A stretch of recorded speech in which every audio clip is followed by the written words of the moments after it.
మే 10, 2025 నుండి జరగబోయే miss world 72వ అందాల పోటీలు హైదరాబాదు నగరంలో జరగబోతున్నాయి. దానికి తెలంగాణ మహిళా సంఘాల జాక్ ఆధ్వర్యంలో గత కొంతకాలం నుంచి నిరసన కార్యక్రమాలు జరుగుతున్నాయి. అందులో భాగంగా నిన్న 26/2025 ఏప్రిల్న సుందరయ్య విజ్ఞాన కేంద్రం నుంచి ఇందిరా పార్క్ వరకు ర్యాలీలు తీసి నిరసనలు తెలిపారు. ఆటపాటలతో కళాకారులు ముందుండి నడవగా మహిళా ఉద్యమకారులు ర్యాలీలో పాల్గొని ప్రసంగించారు. ఈ ఉద్యమానికి ముఖ్య ఉద్దేశం ఏమిటనగా మిస్ వరల్డ్ పోటీలను ఇప్పుడే కాదు గతంలో జరిగిన వరల్డ్ పోటీలను కూడా వ్యతిరేకించింది మా మహిళా సంఘాలంటూ గత పోటీలు భారతదేశానికి కానీ రాష్ట్రాలకు కానీ ఏమి ఖ్యాతి తెచ్చాయని మాట్లాడారు. అందుకే ఈ పోటీలను ఆపాలని డిమాండ్ చేస్తూ వ్యతిరేకిస్తున్నాం అని మాట్లాడారు.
ఇప్పుడు హైదరాబాద్ని అందాల పోటీలకు వేదికగా చేస్తుంది.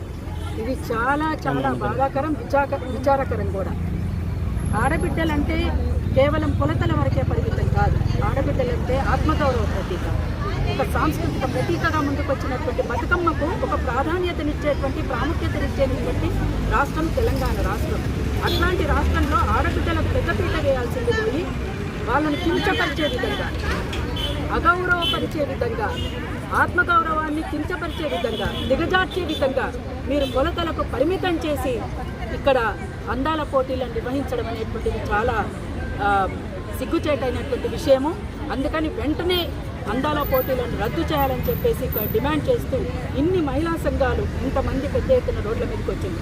ఒకవైపున ఆడబిడ్డల్ని బతకనిద్దాం, ఎదగనిద్దాం, చదవనిద్దాం అని అంటూనే, ఇంకొక వైపున మహిళా శక్తి అంటూనే, మహిళలకు పెద్దపీట వేస్తున్నామని అంటూనే, పెద్దపీట అంటే అందాల పోటీలను నిర్వహించడం కాదు, వాళ్ళ ఆత్మగౌరవాన్ని నిలబెట్టే విధంగా మీరేం చేస్తారో చేయండి.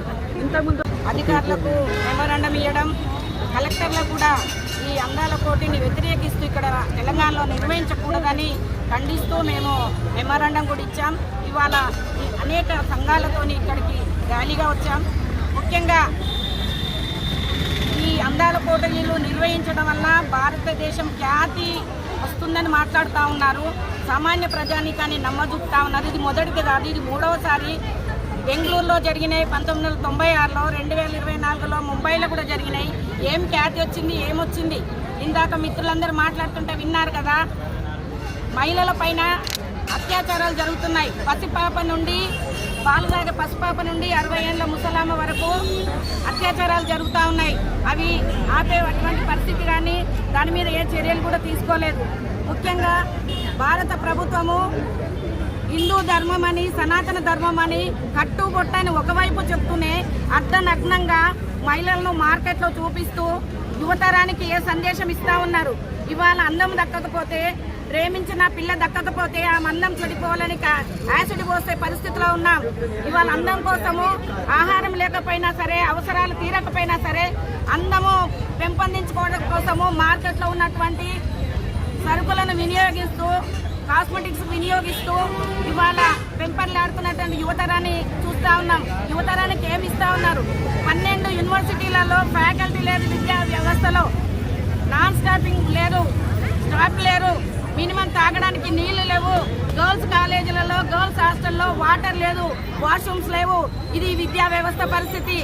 ఇక వైద్యం చూస్తే గవర్నమెంట్ హాస్పిటల్లో మందులు కూడా లేవు. ఆ గవర్నమెంట్ వైద్యాన్ని ప్రైవేట్ తరలించినటువంటి పరిస్థితి. ఇట్లా రాష్ట్రంలో, ముఖ్యంగా దేశంలో, రాష్ట్రంలో అనేక సమస్యలు ఉన్నాయి. ఇవాళ ముఖ్యమంత్రి గారు రిటైర్డ్ అయిన ఎంప్లాయీస్ కానీ అడుక్కొచ్చి జీతాలు పంచుతున్నటువంటి పరిస్థితి.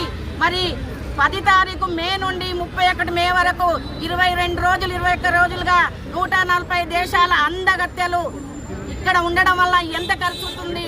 కోట్లాది రూపాయలు ప్రజాధనాన్ని వెచ్చిస్తున్నారు. ఆ కోట్లాది రూపాయన్ని ఈ విధంగా అభివృద్ధి పరంగా నడపొచ్చు కదా. మేము ఆ వాళ్ళని తీసుకొచ్చి ఇన్ని రోజుల నుంచి తెలంగాణ అంతా తిప్పి, చారిత్రాత్మకమైన ప్రదేశాలంతా తిప్పి చూపిస్తామంటా ఉన్నారు. ఈ దేశంలో, ఈ రాష్ట్రంలో ఉన్నటువంటి మహిళలపైన అణచివేత, అత్యాచారాలు కనీసం పట్టించుకోలేనటువంటి పరిస్థితులు ఉన్నాయి. ఇవి చూపెట్టండి, ఆ రాణులకు ఇవి చూపెట్టండి. ఎక్కడైతే మీరు తిప్పుతా ఉన్నారో మేము కూడా అక్కడ ఈ నిరసన కార్యక్రమాలు తెలియజేస్తా ఉన్నాం. ఇప్పటికైనా తెలంగాణ గవర్నమెంట్ ఆలోచించాలి. తెలంగాణ రాష్ట్రం తెచ్చుకుంది ఇట్లాంటి ప్రజాధనాన్ని వృధా చేయడం కోసం కాదు, ఈ రాష్ట్రాన్ని అభివృద్ధి చేయడం కోసం అని తెలియజేస్తూ ఆ కార్యక్రమాలు ముందు ఉంటాయని తెలియదు.